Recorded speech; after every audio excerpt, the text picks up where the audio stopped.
She spends her days in a Pilates studio and her nights as a jazz singer, but Darcie Allen says behind her success, there's a lot of people who don't know. Hallie Pilot introduces us as someone on the Suncoast you should know.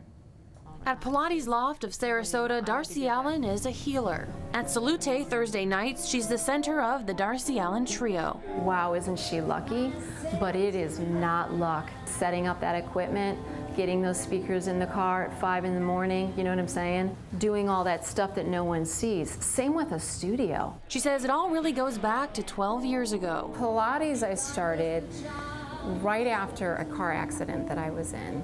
I was actually jaws of life, out of the car. At first, thinking her neck was broken. She found Pilates after the accident, but the accident took more than just her mobility. Ended up with costochondritis, which is like inflammation of the intercostals in your ribs, and from there, I lost my voice. Just before the accident, she recorded her debut CD. Now, without a voice, her music career was at a standstill. And then we were hit with Hurricane Charlie. At the time, she lived in Punta Gorda, which she says Charlie destroyed. When my voice was starting to improve and I could talk a little bit better to people, I remember going to the piano. My piano survived Hurricane Charlie, by the way, and I hit middle C and I went up the scale, and I think I could only get to F, which a musician would know what that means. It's a very limited range.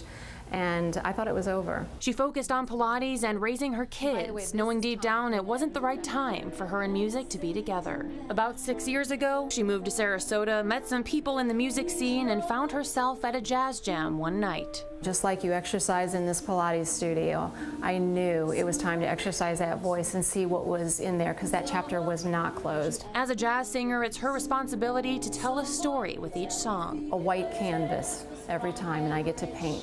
However, I'm allowed, you know, and that's wonderful. Grateful now to do two things she loves, saying as tough as it was to take that break from music, it was all just part of her story.